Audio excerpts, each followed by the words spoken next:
আসসালামু আলাইকুম, সবাইকে শুভেচ্ছা জানিয়ে আজকের ভিডিও শুরু করতে যাচ্ছি। আজ আপনাদের সামনে নিয়ে এসেছি গরুর ভুঁড়ি বা বট রান্নার রেসিপি। কিভাবে পারফেক্টভাবে একদম সফট করে রান্নাটা করা যায় সেটাই আপনাদের সঙ্গে শেয়ার করতে যাচ্ছি। আশা করি রেসিপিটি ভালো লাগবে। রেসিপি ভালো লাগলে লাইক কমেন্ট শেয়ার করতে ভুলবেন না। আর নতুন বন্ধুরা চ্যানেলটাকে সাবস্ক্রাইব করে আমার পাশে থেকে যেতে পারেন। পাশে থাকা অল অপশানটাতে ক্লিক করে দেবেন যেন নোটিফিকেশন সবার আগে আপনার কাছে পৌঁছে যায়। আর যারা এই কাজগুলো করে নিয়েছেন তাদেরকে অসংখ্য ধন্যবাদ ও আমার অন্তরের অন্তঃস্থল থেকে অনেক দোয়া ও ভালোবাসা। তো চলুন দেখি প্রস্তুত প্রণালীতে চলে যাই। সবার প্রথম চুলাতে একটা কড়াই বসিয়ে দিয়ে 1.5 টেবিল চামচ পরিমাণ সয়াবিন তেল দিয়ে দিয়েছি। তেলটা গরম হয়ে আসলে গরম মশলা তেজপাতা দিয়ে এখানে 1 কাপ পরিমাণ পেঁয়াজ কুচি নিয়েছি। আপনারা চাইলে রসুন কুচিটাও নিয়ে নিতে পারেন, হাফ কাপ পরিমাণ, কারণ আমি পর্যাপ্ত পরিমাণ রসুন থেতো করে দিয়েছিলাম আমি জাল করে নেওয়ার সময় ভুঁড়িগুলো। এরপর এখানে আদা রসুনের পেস্ট দিয়ে দিয়েছি। 1.5 টেবিল চামচ পরিমাণ কাঁচামরিচ দিয়ে দিলাম, কাঁচা গন্ধ যাওয়ার আগ পর্যন্ত ভেজে নেব। এরপর এখানে কিছু গুঁড়ো মশলা নিচ্ছি, হাফ টেবিল চামচের চাইতেও কিছুটা কম হবে।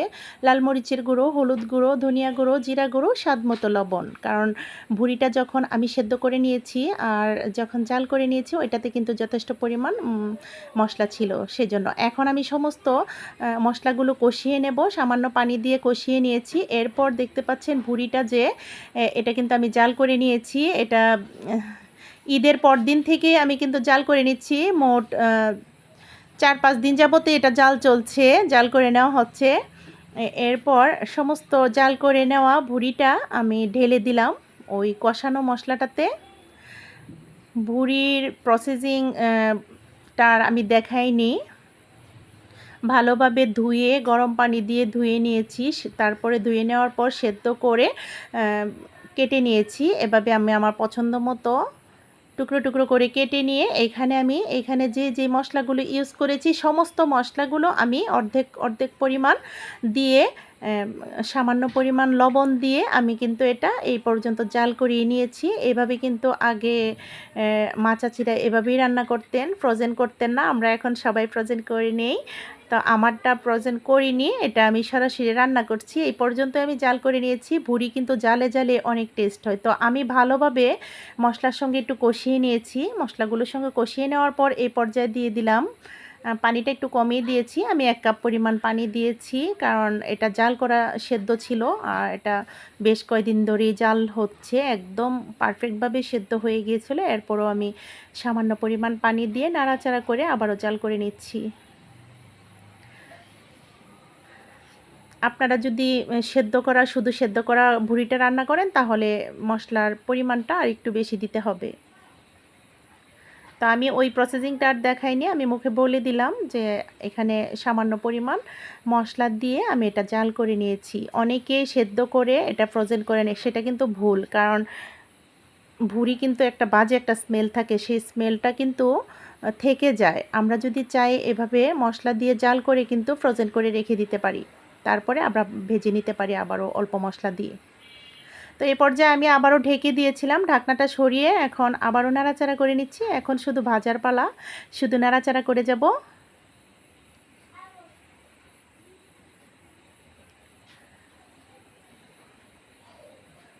খুবই সুস্বাদু হয় এভাবে রান্নাটা করে নিলে। আগে আমার আম্মুর হাতে এভাবে রান্নাটা খেয়েছি অনেকবার, এইভাবেই করে নিতেন। আমরা কম বেশি সবাই জানি এটা জালে জালে কিন্তু বেশি টেস্ট হয়। এই পর্যায়ে দিয়ে দিচ্ছি সবার শেষে এখানে গরম মশলা গুঁড়ো আর টালা জিরার গুঁড়ো দিয়ে দিলাম 1.5 টেবিল চামচ পরিমাণ। দিয়ে আবারও নাড়াচাড়া করে নিচ্ছি। নাড়াচাড়া করে নিয়ে আমি এই পর্যায়ে চুলার আগুনটা বন্ধ করে দিয়েছি। আলহামদুলিল্লাহ রান্নাটা কমপ্লিট হয়ে গেছে। দেখুন ফাইনাল লুকটা। আপনারাও চাইলে এভাবে রান্না করে নিতে পারেন। আর যদি আমরা শুধু সেদ্ধ করা ফ্রোজেন যেই ভুঁড়িটা রান্না করি তাহলে কিন্তু পানি বেশি দিতে হবে, আরও বেশিক্ষণ সময় করে জাল করে নিতে হবে। আমারটা এতটা সময় নেয়নি, কারণ এটা আমার জাল করা ছিল, আমি বারবারই কথাটা বলছি। এইবার একটা সার্ভিং ডিশে সার্ভ করে দেখিয়ে দিচ্ছি। দেখুন ফাইনাল লুকটা কতটা লোভনীয় ছিল, খুবই সুস্বাদু হয়েছিল। আমরা কম বেশি সবাই জানি ভুঁড়ি কিন্তু জালে জালে বেশি টেস্টি হয়। আমরা ঝামেলা মনে করি বলেই কিন্তু ওই কাজটা করি না, আমরা সহজেই ফ্রোজেন করে রেখে দিই।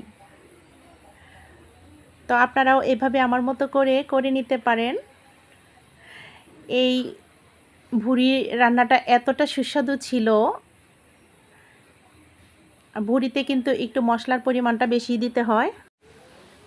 এই ভুড়ির রেসিপিটা রুটি, পরোটা, সাদা ভাত, পোলাও, খিচুড়ি সব কিছুর সঙ্গেই কিন্তু সার্ভ করা যায়। তো আশা করি আপনাদের ভালো লেগেছে। তো আগামী ভিডিও দেখার আমন্ত্রণ জানিয়ে আজকের মতো ভিডিওটা এখানেই শেষ করব। সবাই ভালো থাকবেন, সুস্থ থাকবেন, আমাদের পাশে থাকবেন, আমাদের জন্য দোয়া করবেন। আল্লাহ হাফেজ। আসসালামু আলাইকুম।